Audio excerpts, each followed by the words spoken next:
Dice, hermanos, no os escribo mandamiento nuevo, sino el mandamiento antiguo que ya habéis tenido desde el principio. Este mandamiento antiguo es la palabra que habéis oído desde el principio. Sin embargo, os escribo el mandamiento nuevo, que es verdadero en Él. Está hablando de Cristo ahí. Y en vosotros, porque las tinieblas van pasando y la luz verdadera ya alumbra. El que dice que está en luz y aborrece a su hermano está todavía en tinieblas. El que ama a su hermano permanece en luz y en él no hay tropiezo. Pero el que aborrece a su hermano está en tinieblas y anda en tinieblas y no sabe a dónde va, porque las tinieblas le han cegado los ojos. Os escribo vosotros, hijitos, porque vuestros pecados os han sido perdonados por su nombre. Os escribo vosotros, padres, porque conocéis al que es desde el principio. Os escribo vosotros, jóvenes, porque habéis vencido al maligno. Os escribo vosotros, hijitos, porque habéis conocido al Padre.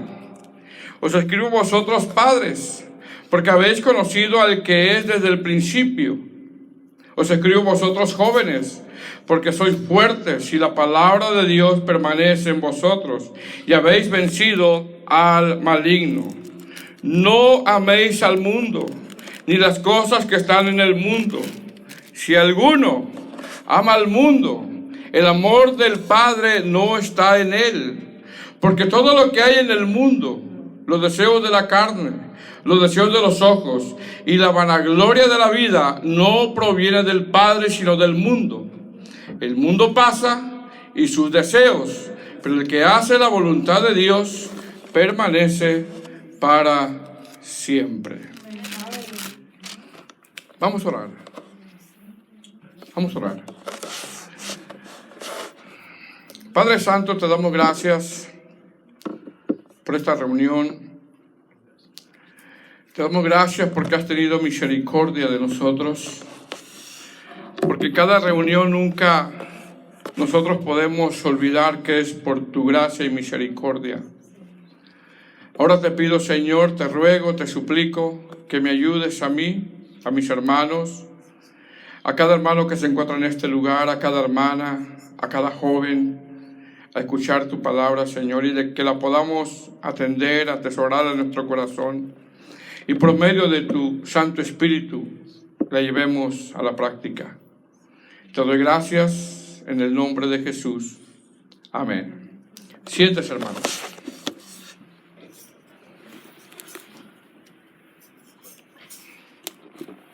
¿Cómo están? ¿Bien?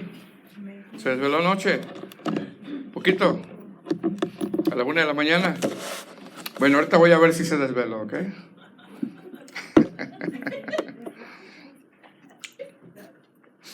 Creo que una de las reuniones más importantes es esta.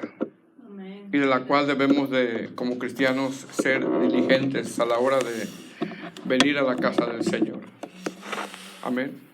Más que un trabajo secular, más que aún ir a una corte terrenal, sino estar en la casa del Señor y escuchar su palabra. Amén, hermanos. Hemos comenzado, hermanos, la carta del apóstol Juan, una de las cartas muy necesarias donde nosotros al estudiarlas nos lleva a examinarnos de qué tan genuina es nuestra conversión. Hemos dicho que esta carta, en estas exposiciones que el apóstol Juan, hasta ahorita que hemos mirado, nos ha puesto en evidencia de verdad ser lo que decimos que somos. Amén. Nos pone en evidencia de verdad ser lo que decimos que somos. Ya que hasta estos versos que hemos leído, el apóstol Juan, amados hermanos, en las exposiciones que hemos visto, número 1 nos ha hablado de evalúen si de verdad su conversión es genuina. Número 2, ha hablado que Dios es luz, hablando de la santidad de Dios. Y número 3, que fue el tema de hace 15 días, habló de que Cristo es nuestro abogado. Ahora, estos congregantes, hermanos, a quienes escribe el apóstol Juan, al parecer, como ya lo hemos dicho anteriormente, estaban sirviendo a Dios andando en tinieblas ellos, cuando Dios es un Dios de luz, es un Dios santo. Estos congregantes decían, recuerda lo que decían, no hemos pecado, y aborrecían a su hermano.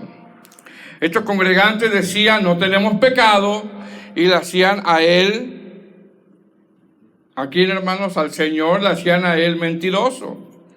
Sin embargo, después de que el apóstol Juan saca a la luz la condición espiritual de estos congregantes, ahora en estos versos que vamos a ver, les hace un llamado a dar fruto. El apóstol Juan ya les hizo un llamado a arrepentirse cuando les dice, si confesamos nuestros pecados, Él es fiel y justo para perdonarnos los pecados y para limpiarnos de toda maldad. Y les deja saber que tenemos un abogado. Amén. Ahora, ¿qué vamos a ver nosotros en estos 11 versículos? Porque son 11 versículos. Vamos a ver dos cosas, hermano. Número 1, desde el verso 7 hasta el verso 14 vemos que el apóstol Juan, a través de lo que ya ha venido hablando a estos congregantes, les habla de fruto. Les habla de fruto. Es decir, estos congregantes ya han entrado en una etapa de evaluación de qué tan genuina es su conversión, porque tenemos que evaluarnos, hermanos. Estos congregantes ya fueron evidenciados que pecan, porque muchas veces decimos, no, yo estoy bien, yo no tengo nada con el hermano, pero de vez en cuando, hermanos, como Dios es luz, saca evidencia de lo que hay en nuestros corazones. Estos congregantes ya les hizo un llamado a confesar su pecado. Estos congregantes ya se les dijo que tenemos un abogado, y ahora, después de todos estos elementos que el apóstol Juan ha venido exponiendo, él habla que estos congregantes deben de manifestar frutos. Frutos. ¿Qué vamos a ver en estos 11 versículos? Vamos a ver que estos congregantes tenían un llamado de dar fruto, y eso lo vamos a ver desde el verso 7 hasta el verso 14. Vamos a ver también del verso 15 en adelante al verso 17, vamos a ver también cómo la mundanalidad ataca nuestra relación con Dios. Amén, hermanos. Entonces, dos cosas vamos a ver el día de hoy. Número 1, del verso 7 al verso 14, les hace un llamado a mostrar frutos, y del verso 15 al verso 17, les hace un llamado a cuidarse de la mundanalidad que ataca nuestra relación con Dios. Mire cómo comienza verso 7. Primero de Juan, capítulo 2, verso 7. Del verso 7 al 14 hace un llamado a dar fruto. ¿Lo tiene, hermanos? Dice la palabra del Señor. Dice, hermanos, no os escribo mandamiento nuevo, sino el mandamiento antiguo que habéis tenido desde el principio.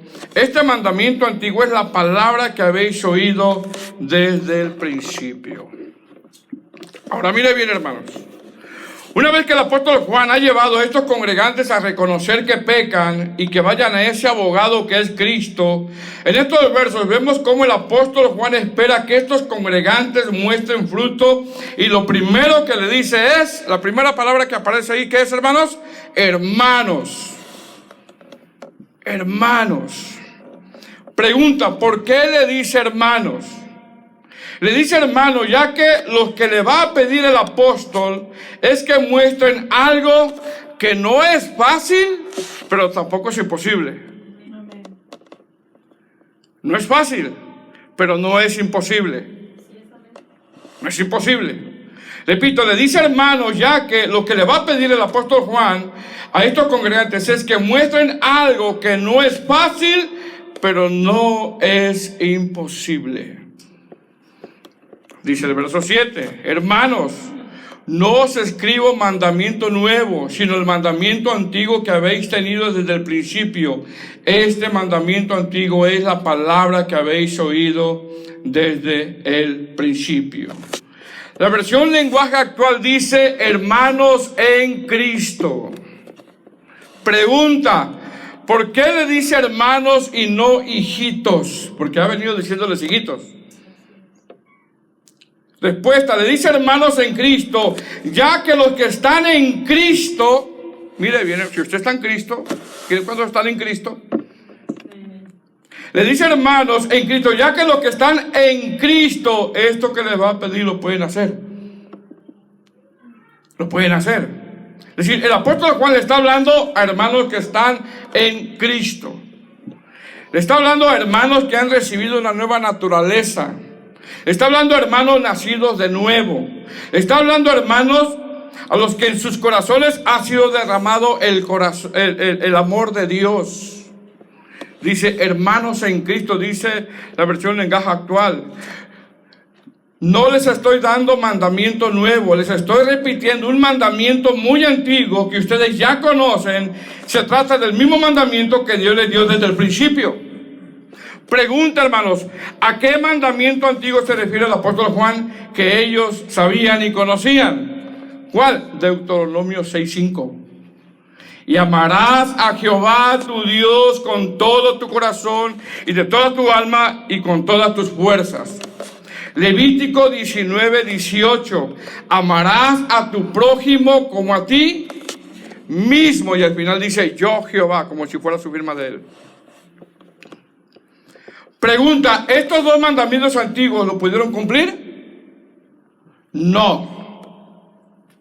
¿Tenían capacidad de mostrar el amor ágape? No. ¿Estos dos mandamientos antiguos lo pudieron llevar a la práctica? No. ¿Por qué? Porque la ley solo mostraba la condición caída del hombre. Más sin embargo, fíjese bien, hermano, más sin embargo, ahora el apóstol Juan dice, los que están en Cristo. No es fácil, pero no imposible. Ahora el apóstol Juan en el verso 8 dice que este mandamiento antiguo ahora en Cristo, Cristo te da la capacidad. ¿Por quién? Por Cristo. De amar a Dios con todo nuestro corazón, de amar a Dios con toda nuestra alma, de amar a Dios con todas nuestras fuerzas y de amar a nuestro prójimo. Entonces no hay excusa ya. Los que están en Cristo. ¿Qué dice el apóstol Juan? Hermanos en Cristo. Es decir, antes no teníamos la capacidad de llevar a la práctica ese mandamiento antiguo, pero ahora en Cristo sí. ¿Por qué? Porque ahora estamos en Cristo. Entonces no hay excusa. Amén, hermanos. Verso 8. ¿Lo tiene? Primera de Juan, capítulo 2, verso 8. Sin embargo, mire cómo dice, os escribo un mandamiento nuevo que es verdadero en él, por eso lo nombra así, en él, y en vosotros, los que están en Cristo. Porque las tinieblas van pasando y la luz verdadera ya alumbra. Verso 9. El que dice que está en luz y aborrece a su hermano está todavía en tinieblas. Verso 10. El que ama a su hermano permanece en luz y en él no hay tropiezo. Verso 11. Pero el que aborrece a su hermano está en tinieblas y anda en tinieblas y no sabe dónde va, porque las tinieblas le han cegado los ojos. La versión del lenguaje actual dice, hermanos, sin embargo, esto que les escribo es un mandamiento nuevo. Estamos en 1 de Juan capítulo 2, verso 8. La versión del lenguaje actual dice, sin embargo, esto que les escribo es un mandamiento nuevo y ya saben lo que significa, como también Cristo lo sabe. Él es la luz verdadera que brilla cada vez más fuerte y que hace que la oscuridad vaya disminuyendo. Si alguno dice que vive en luz, pero odia mire cómo lo dice esa versión, Aquí dice aborrecer, pero la versión lenguaje actual dice, pero odia a otro miembro de la iglesia. En realidad vive en una gran oscuridad. El que ama a los demás vive bajo la brillante luz de Dios y no causa ningún problema a los de su iglesia. Pero el que odia a otro cristiano vive en la oscuridad y no sabe dónde va, porque la oscuridad lo ha dejado ciego. 3 cosas está diciendo el apóstol Juan, hermanos. Número 1, antes de la ley, ese mandamiento antiguo no lo podíamos cumplir, ya que no teníamos la capacidad espiritual de cumplirlo. 2, ahora en Cristo, ese mandamiento que es difícil de cumplirlo, pero no imposible, ahora lo podemos hacer, ya que ahora amamos a través de Cristo. Y 3, que es lo grave, hermano. ¿Sabe qué es lo grave? Lo grave es que si no amamos a nuestro hermano en Cristo, porque ahora ya podemos hacerlo en Cristo, si no amamos a nuestro prójimo, porque ahora estamos en Cristo, lo grave es que yo no tengo un problema primario con mi prójimo, sino con Dios. Con Dios. Es decir, cuando yo aborrezco a mi hermano, el problema primario yo no lo tengo con mi hermano. Yo no lo tengo con él. ¿Sino con quién? Con Dios. Por eso dice el apóstol Juan, en Cristo, hermanos, en Cristo. Antes de la ley nadie podía amar. Nadie pudo cumplir. Pero ahora en Cristo, en Él. Es difícil, hermano. ¿Es difícil? ¿Amar a tu prójimo? No diga que no. Porque hay algunos que no los quieren ver ni en pintura. Prójimos, vecinos, familiares. No diga que no.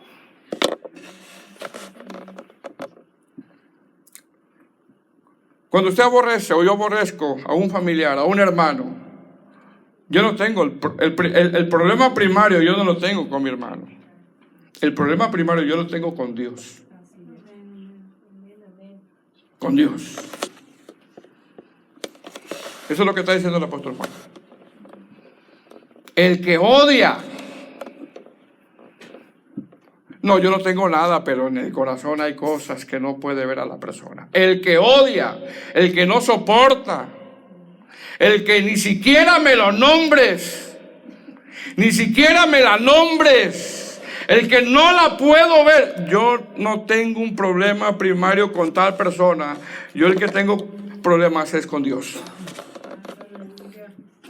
Hermano, eso no es fácil, pero no es imposible, porque estamos en Cristo. Si estuviéramos en la ley, nadie pudo cumplir la ley. Pero ahora en Cristo, lo podemos hacer. ¿Recuerda ese coro, hermanos? ¿Cómo puedes tú orar? ¿Verdad? Medio desafinado, pero es una verdad.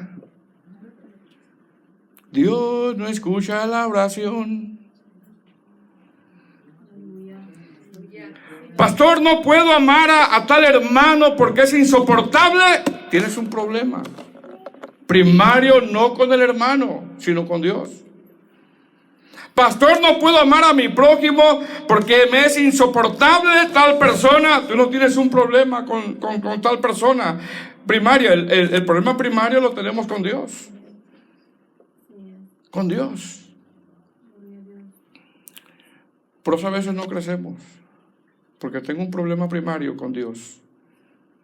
Y Juan dice que en Cristo es difícil amar a nuestro hermano, pero no imposible, ya que los que han nacido de nuevo aman a través de ¿quién, hermanos? No de tus fuerzas, a través de Cristo.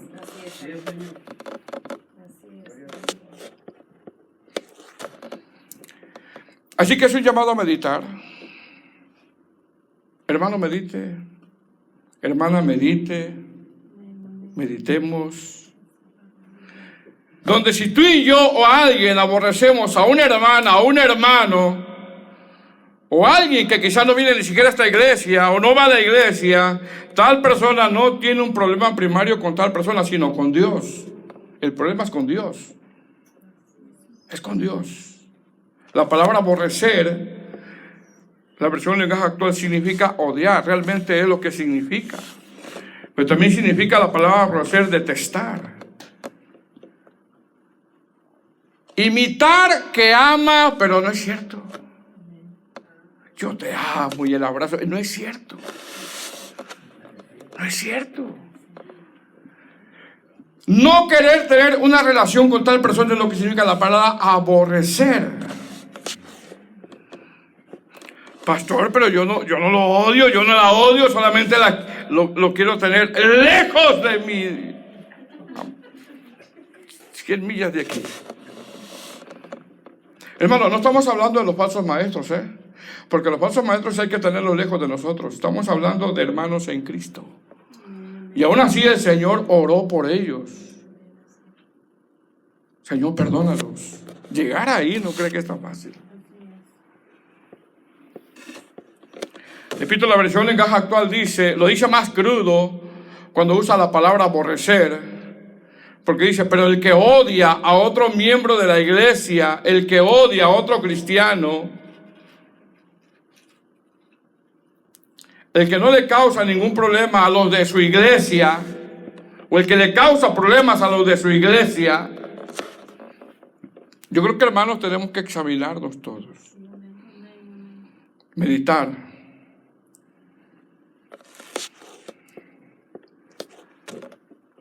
Repito, ya que si aborrecemos a algún hermano o al prójimo, nosotros no tenemos el problema primario con nuestro prójimo, sino con Dios. Es con Dios.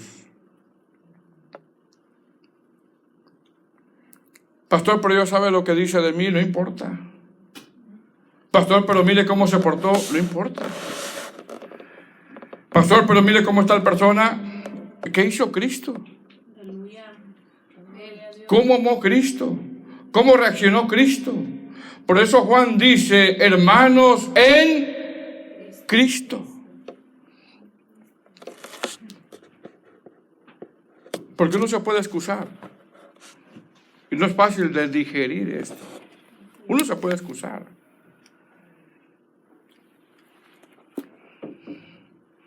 Amén.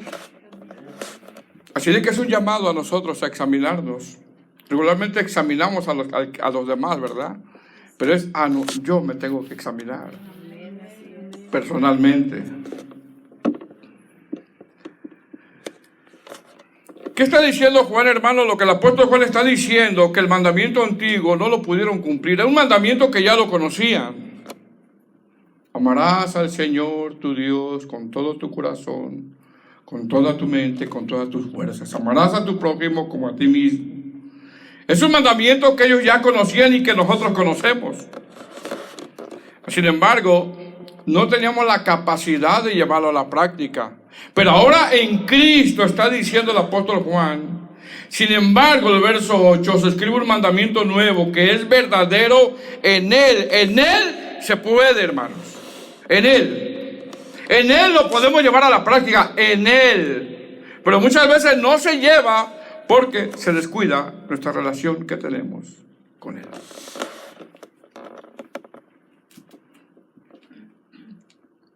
Verso 9, el que dice que está en luz y aborrece a su hermano está todavía en tinieblas. El que ama a su hermano permanece en luz y en él no hay tropiezo. Pero el que aborrece a su hermano está en tinieblas y anda en tinieblas y no sabe dónde va porque las tinieblas le han cegado los ojos.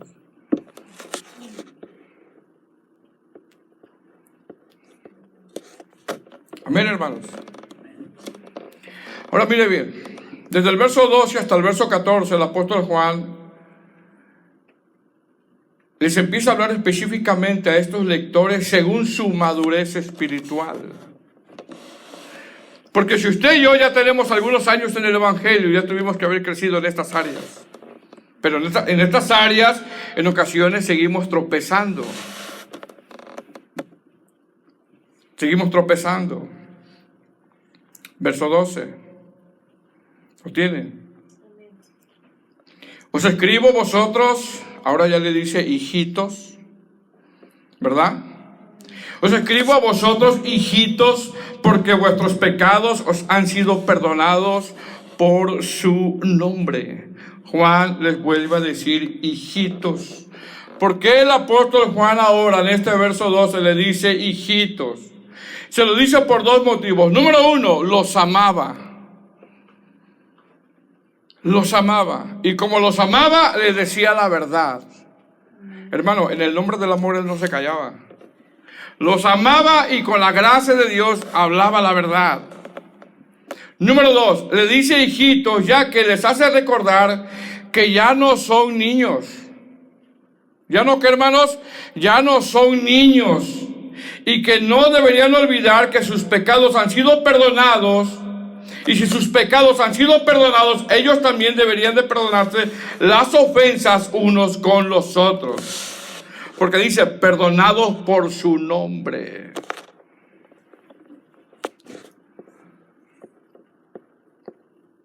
Verso 13. Os escribo a vosotros. ¿Qué dice la palabra ahí siguiente? Padres. Porque, ¿qué dice? Conocéis al que es desde el principio. Hermano, ¿a quién escribe Juan cuando dice padre? Usted me puede decir, bueno, a los papás. Bueno, está bien, se puede aplicar ahí. Pero ¿sabe a quiénes está hablando? Cuando usa la palabra padres, él está hablando a gente madura. Gente madura. A gente que tienen un conocimiento de las Escrituras. A gente que ya llevan un recorrido en los caminos de Dios. A gente que lideraba. A gente que había crecido en Dios. Mas sin embargo, Juan le dice, a vosotros los escribo, hijitos, que en este verso, según el contexto y la gramática de la carta, estos padres que aparentemente son maduros, parecen niños todavía. Porque usted lo puede aplicar. Le está hablando a los padres nada más. Pero tenemos que ver el contexto y la gramática de la carta. ¿Qué problema había en la iglesia? No se soportaban. No se amaban. Y aquí la palabra padres en este verso se traduce como maduros. El apóstol Juan le está hablando a gente madura. Le está hablando a gente que tiene un conocimiento de las Escrituras. Le está hablando a gente que ya llevan un recorrido en los caminos de Dios. A gente que lideraba. Mas sin embargo, les dice, hijitos, niños, babies. Niños, ¿por qué, pastor?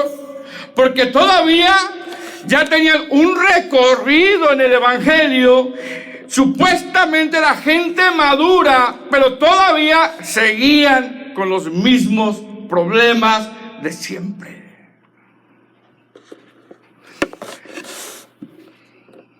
Seguían con los mismos. Gente que tiene conocimiento de las Escrituras, gente que lidera, gente que canta, gente que predica, gente. Yo me incluyo, hermano. Todavía con los mismos problemas. No soporto a tal hermano. No soporto a tal hermana. No soporto a mi prójimo. Y pasan los años. Y pasan los años. Y yo no hago esto. Y yo no hago nada. Y yo ya casi estoy en un estado de glorificación. Y pasan los años igual. El apóstol Juan le está hablando, cuando dice la palabra padre, le está hablando. Usted lo puede aplicar para los papás, está bien. Pero usted tiene que ver el contexto de la carta y la gramática de la carta, que le está hablando a gente que supuestamente es madura y que llevan años en el Evangelio, y gente que conoce las Escrituras, gente que lideraba y todavía tenía los mismos problemas de siempre. Todavía llevaban tiempo en el Evangelio y todavía con los problemas de hace 10 años, los problemas de hace 20 años. Es que yo nunca hago nada.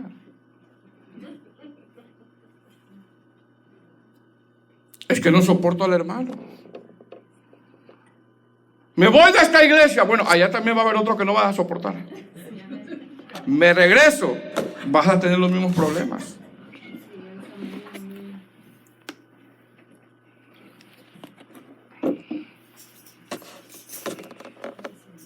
Niños con los mismos problemas. Cuando en Cristo, ¿qué, hermanos? Es difícil, pero no imposible. Amén. Por eso esta carta tiene que ver con evalúa tu conversión. Un llamado a evaluar nuestra conversión. Os escribo a vosotros. ¿Qué dice, hermanos? Verso 12. Os escribo a vosotros, hijitos, porque vuestros pecados os han sido perdonados por su nombre. Os escribo a vosotros, padres, porque conocéis al que es desde el principio. Les repito, hermano, usted lo puede aplicar para los padres, está bien. Pero la gramática de la carta y el contexto está hablando de maduros. Os escribo a vosotros, ¿qué, hermanos? Jóvenes, porque habéis vencido al maligno. Os escribo a vosotros, hijitos, porque habéis conocido al Padre. Jóvenes. Que algunos eruditos lo aplican para gente que apenas estaba creciendo en el Evangelio, o también para los jóvenes dentro de la congregación, que es muy aplicable. Que son personas que conocen a Cristo, que son personas que no tienen el mismo crecimiento espiritual que una persona madura en el Evangelio, porque esa es una realidad, pero no tienen excusa. El apóstol Juan no los excluye. Jóvenes, el apóstol Juan no los excluye, porque son parte de la congregación. O gente que apenas está en crecimiento, espiritualmente hablando. Repito, algunos eruditos interpretan que cuando el apóstol Juan habla de jóvenes, habla de cristianos que van en esa etapa de madurez, pero también a jóvenes de edad. Para tal caso es lo mismo, están en la iglesia. Y mira lo que dice: os escribo a vosotros, jóvenes, jóvenes, porque habéis vencido al maligno. ¿De qué les está hablando? De las tentaciones que le vienen. Jóvenes, be careful con las temptations. Cuidado con las tentaciones, porque van a llorar, a sufrir. Cuídense. Les diré algo, jóvenes. ¿Ustedes creen que están excluidos de que Dios no les va a pedir cuentas por el simple hecho de que todavía no han alcanzado una madurez en la vida cristiana? No, no están excluidos ustedes tampoco. No están excluidos. No están excluidos, ya que ustedes, jóvenes, saben cómo tiene que ser su comportamiento. ¿Saben o no? ¿Saben o no?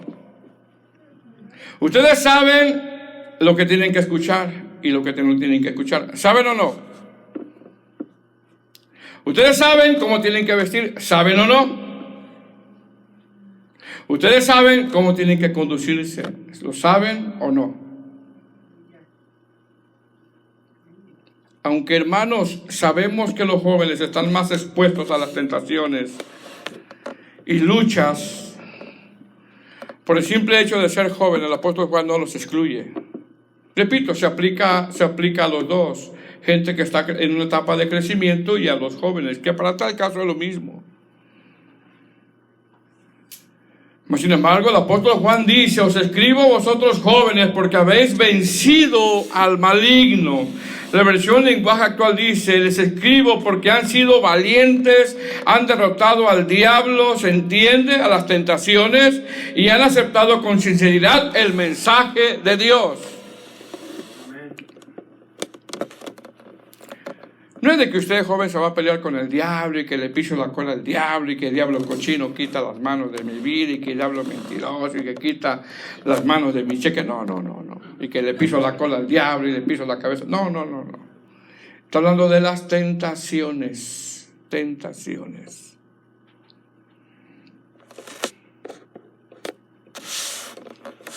Amén.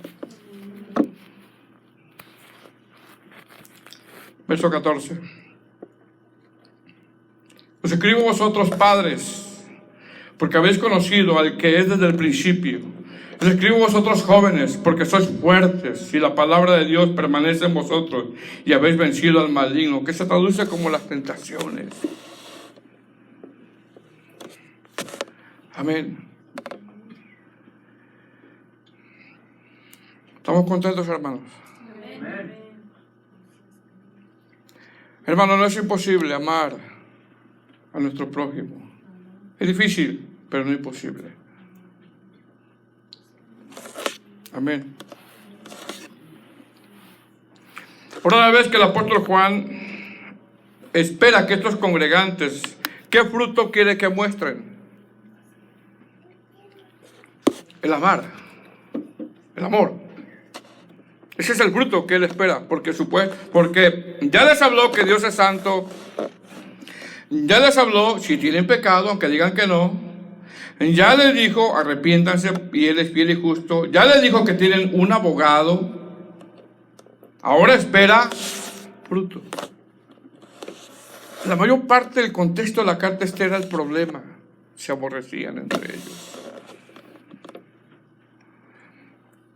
Una vez que el apóstol Juan espera que estos congregantes muestren fruto y le ha hablado a gente madura y a los jóvenes, ahora desde el verso 15 al verso 17 les hace un llamado a ellos, incluyendo a los adultos y jóvenes, a que se cuiden del mundo, ya que la mundanalidad nos aleja de la comunión con Dios. Si tú tienes comunión con Dios, si yo tengo comunión con Dios, si un joven tiene comunión con Dios, la mundanalidad nos va a alejar de la comunión con Dios.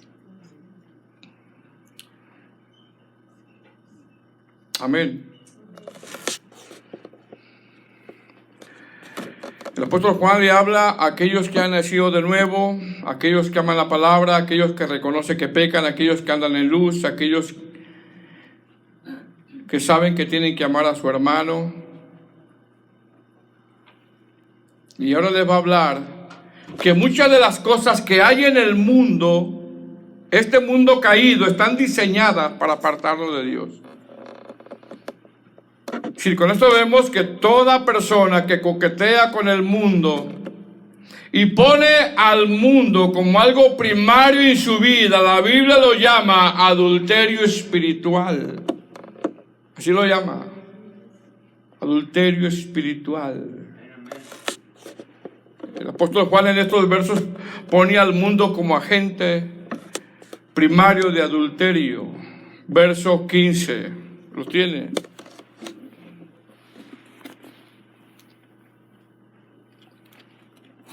No améis al mundo. Mire lo que dice. Ni las cosas que están en el mundo. Si alguno ama al mundo, el amor del Padre no está en él. Dice ni las cosas. ¿Qué cosas? Cosas que no glorifican a Dios.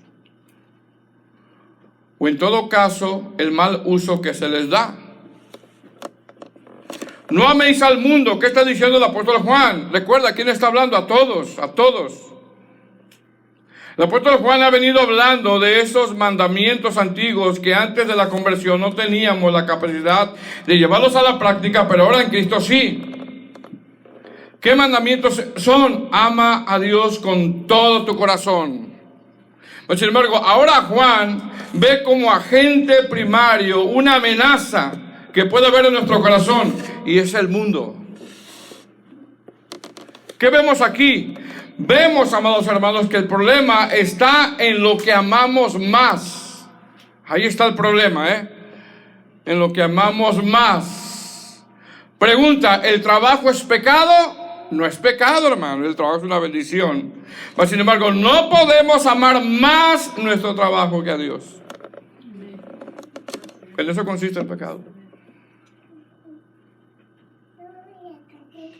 El apóstol Juan, hermano, mire bien, no les está diciendo a estos miembros que se vayan a una montaña donde no hay nada para apartarse del mundo. No les está diciendo eso, porque en todo caso, todos nos tendríamos que ir al terreno de los hermanos, donde no hay nada. Allá nos vamos todos con casa de campaña para que apartarnos de todo el mundo. No hay, bueno, sí hay, ¿verdad? Hay unos arbolitos por ahí. Como aquellos monjes, ¿no? Que se fueron. Vámonos. Nos dijo una vez la hermana, vámonos y les cobro renta ya.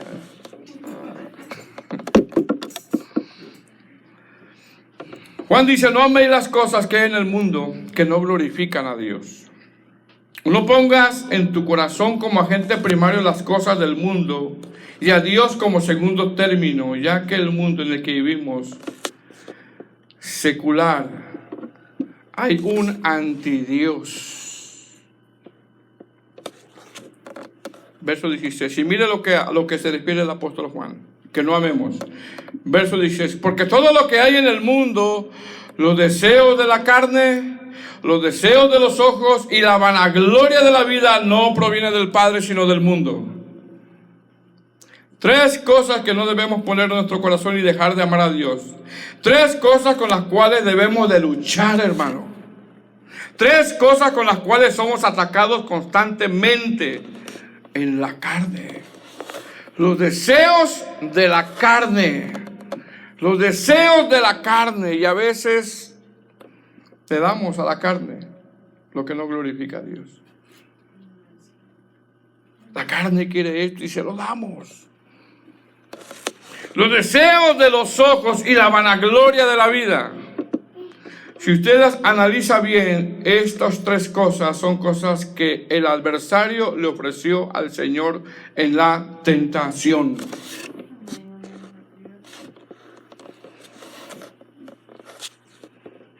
Amén. No améis al mundo ni las cosas que están en el mundo. De las cosas, esas cosas nos alejan de Dios. La mundanalidad. Si alguien tiene problemas con los ojos, si alguien tiene problemas con el deseo de la carne, si alguien tiene problemas con querer brillar, es un mundano. Es un mundano. No lo digo yo, lo dice la Escritura. Si alguien le da a su carne cosas que no glorifican a Dios, ¿qué dice la Escritura que es, que hermanos? Es que es un mundano. Mire bien, ¿cómo usted se sentiría? Porque mire, hermano, ¿a quién le está hablando? Hermanos. A hermanos les está hablando. ¿Cómo usted se sentiría si un hermano te dijera, hermano, ya no sea mundano? ¿Cómo se sentiría? Pienso yo que se ofendería, ¿no? No, mundano no sea usted.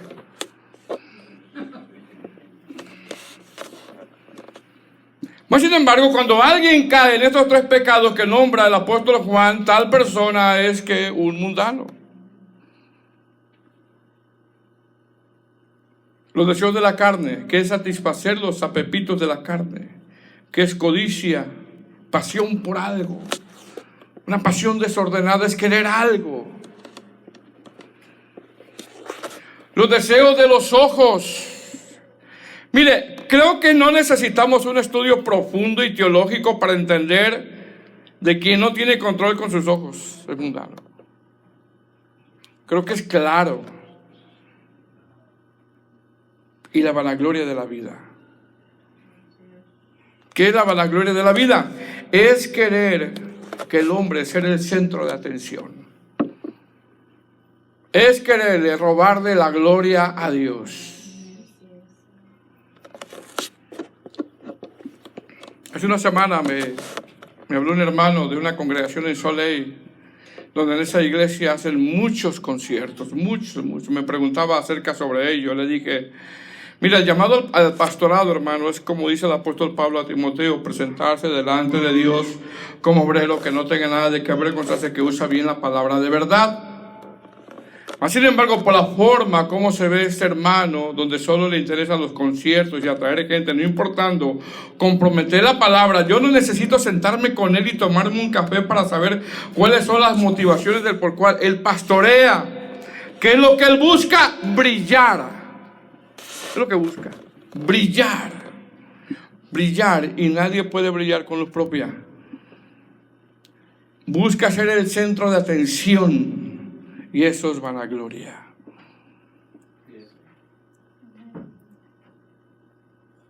Amén.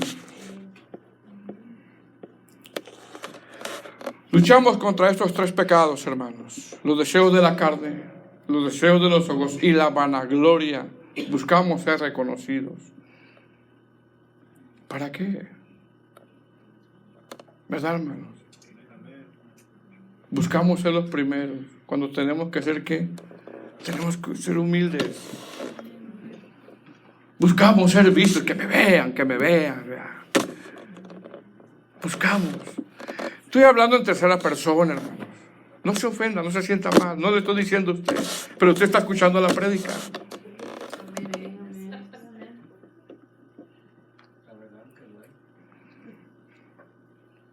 Esos son los problemas que tenemos en nuestra naturaleza caída. Verso 17.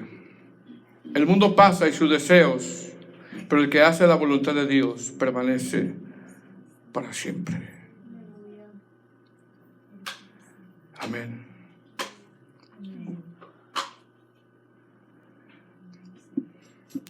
Los dejo con esto, hermanos.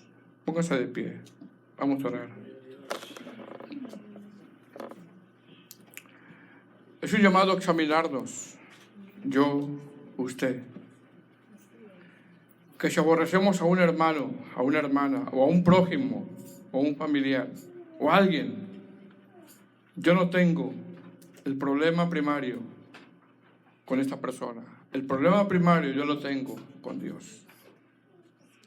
Con Él es quien yo tengo el problema. Es difícil, yo lo sé, pero no imposible. No imposible. Oremos.